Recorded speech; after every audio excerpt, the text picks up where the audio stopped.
Hello students. So now let we discuss the remaining part of respiratory volume and capacities. So already in previous video we discussed tidal volume. So the volume of inspired or expired means inspired means here inhalation and expired means exhalation. So during normal breathing or normal respiration, so it is about 500 ml. And next we also taken this point, that is inspiratory reserve volume. Inspiratory reserve volume, IRV, it's a additional volume of air that can inspire by forceful inspiration.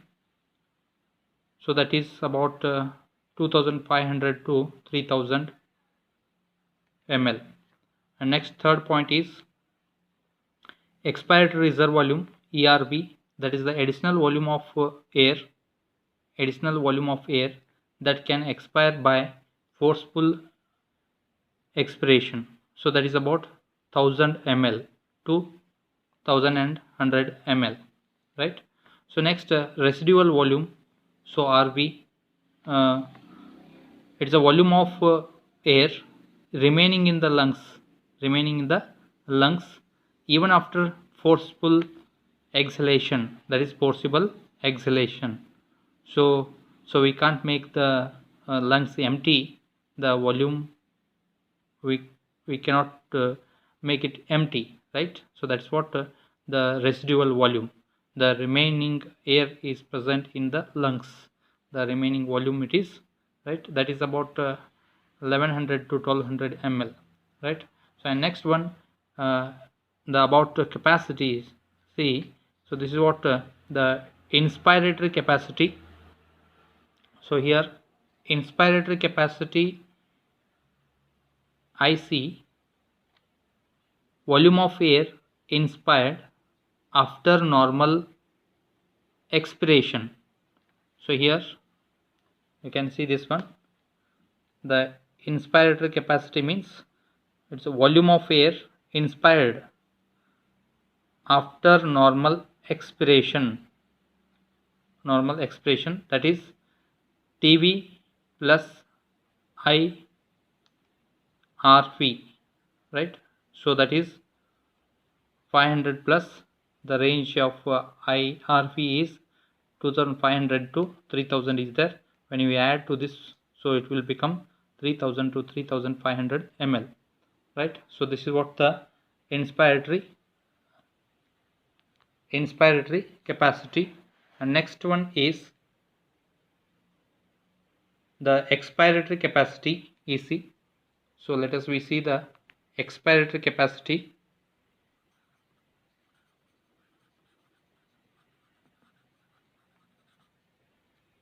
Expiratory capacity, EC. So how much EC will be there? Let us we see what is the meaning of EC first. So EC means here volume of air expired after a normal inspiration. Yes, so it's a IC, volume of air inspired after normal expiration. So it's a volume of air expired or exhaled after normal inhalation or inspiration.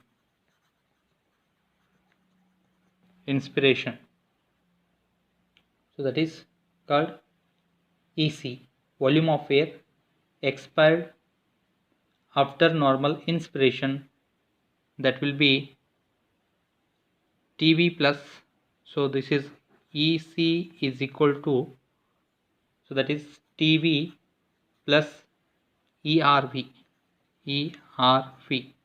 So now it's 500, and ERV how much it is there.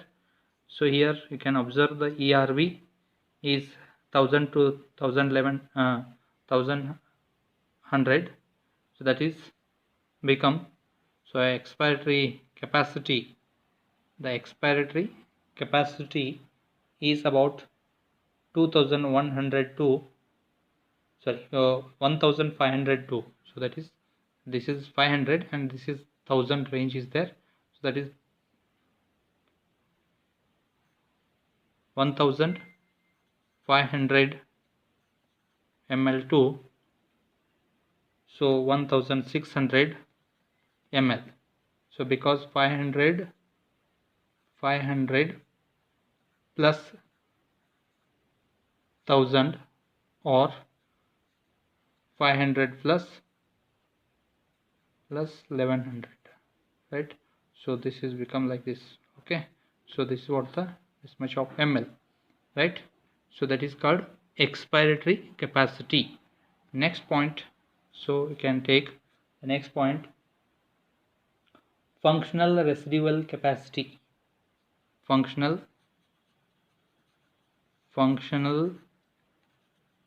residual capacity. Functional residual capacity, FRC. So it is mentioned as FRC, functional residual capacity. So the meaning of this functional residual capacity is volume of air, yes, volume of air remaining in the lungs after a normal expiration. Volume of air remaining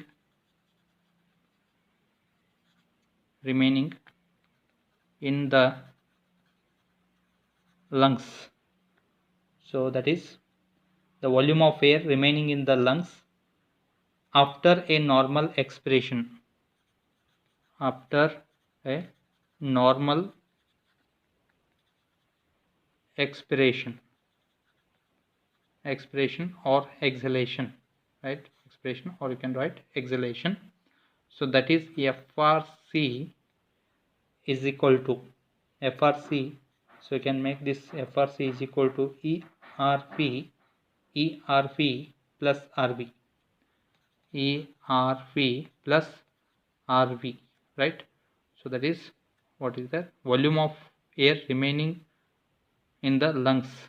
So that is expiratory residual volume even after normal expiration. Normal expiration after RV will be residual volume will be present, right?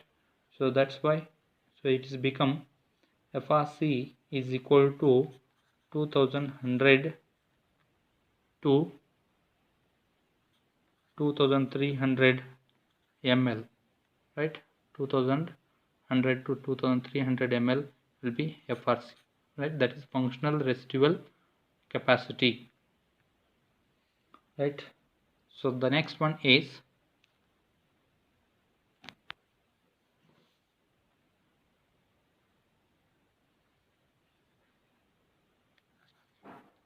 vital capacity, that is mentioned as VC. So this is volume of air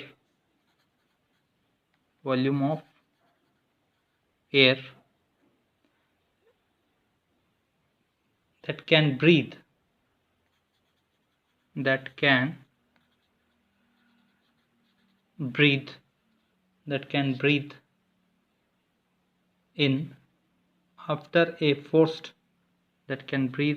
in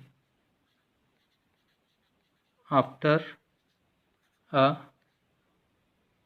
forced after a forced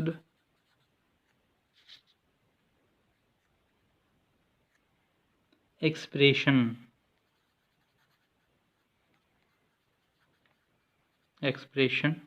So that VC means vital capacity can be formulated like this: ERV plus TV, tidal volume, plus IRV. So this is what it's about 3502. So you can make the ERV, how much it is there, ERV. So you can write the ERV, that is 1000 is there, because 2 times we have to write here. So because range is there, so no need to write this, so all the data here. So you can observe ERV here. So how much is the ERV? ERV 1000 to 1100, right? 1000 to 1100 when we mention this is TV is 500, so it's constant 500. And IRV, so IRV is 2500 to 3000. When we take the minimum 2500 plus 500, 3000, 3002, so that's become S ERV, so that is 1000. So it's approximately the values when you consider 3500 to 3500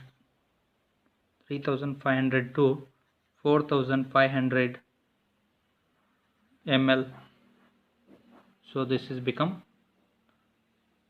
so you can observe here the vital capacity is 3500 ml to 4500 ml.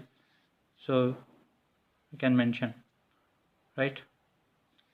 And next one, total lung capacity. Total, so next ninth one, total lung capacity. Total lung capacity, so TLC can mention. So total lung capacity is defined as the total volume of air, that is total volume of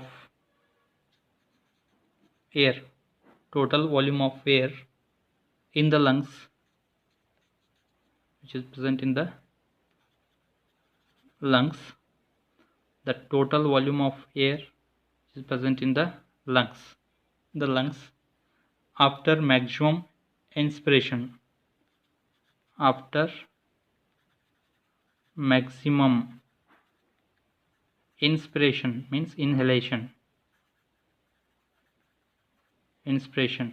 So this is what the total lung capacity. So when we are doing pranayama or yoga, what we hold, so what we are doing, we are taking long breath. So how much possible, that much we have to take. So that is the amount is called TLC, right? So which is the TLC is equal to, that is RV plus ERV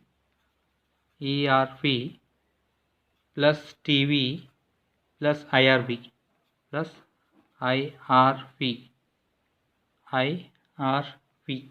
right? So or in other words, so we can also use, right? So VC plus RV, VC. So this is almost, so it's VC, because you can observe here ERV plus TV plus IRV. So this is VC. So this is replaced by VC here, and RV same. So the amount will be about 5000 ml to 6000 when you put the data. So when you put all these data from above this definitions, so about 5000 to 6000 the ml of air is the capacity, lung capacity, that is what total lung capacity, which can hold this much of air when we inhale maximum air. So about 5000 to 6000 ml of air rushes into the lungs. That is what we call the total lung capacity. So it's very important to understand these all are the points. So lung, what we call the pulmonary volumes, respiratory volumes, and the capacities, right? And also we should note that the what you called actually dead space will also present. So which is called dead space here. So actually the dead space is present in the this system of respiratory system. So dead space, what you call dead space we called. So it's not really dead. Why we call so? Because the in the it is defined as, first the meaning we should understand, as the part of respiratory tract. It's a part of respiratory tract, part of respiratory tract where gaseous exchange does not take place. In that part where gaseous exchange does not occurs, so that's why we call it as dead space, right? So that space is usually with the trachea and from nostrils to terminal bronchi. So that is considered as dead space because the gaseous exchange only takes place between the alveoli, right? The usually dead air volume is about air volume dead air volume is about 150 ml, we can say, right? So means the maximum number of alveoli are present in the space in that lungs, so which is involved in the gaseous exchange. So this is what the yes about the volumes and capacities of respiratory system we should understand. Thank you, students.